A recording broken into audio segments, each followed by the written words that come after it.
কোনো ব্যক্তি আপনার ক্ষতি করার চেষ্টা করছে, আপনাকে হয়রানি করার চেষ্টা করছে, শারীরিক মানসিকভাবে নির্যাতন করার চেষ্টা করছে, আছে এরকম দুষ্ট প্রবৃত্তির মানুষ, এরকম যদি মনে হয় তো আপনি একটি দোয়া সবসময় পড়বেন। নবী করিম সাল্লাল্লাহু আলাইহি ওয়াসাল্লাম কোনো ব্যক্তি তার ক্ষতি করতে পারে এরকম আশঙ্কা বোধ করলে তার ক্ষতি থেকে বাঁচার জন্য এই দোয়া পড়তেন। দোয়াটা হলো আল্লাহুম্মা ইন্না নাজআলুকা ফি নুহুরিহিম ওয়া নাউযু বিকা মিন শুরুরিহিম। আল্লাহুম্মা ইন্না নাজআলুকা ফি নুহুরিহিম ওয়া নাউযু বিকা মিন শুরুরিহিম। অর্থাৎ, হে আল্লাহ, যারা আমার ক্ষতির চেষ্টা করছে, শত্রুতা করার চেষ্টা করছে,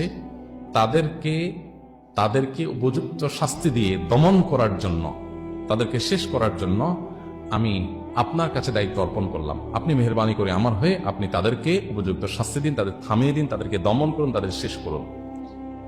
নাউযু বিকা মিন শুরুরিহিম, এবং আল্লাহ তাদের ক্ষয়ক্ষতি থেকে আমি আপনার আশ্রয় চাই, আপনি আমাকে রক্ষা করেন।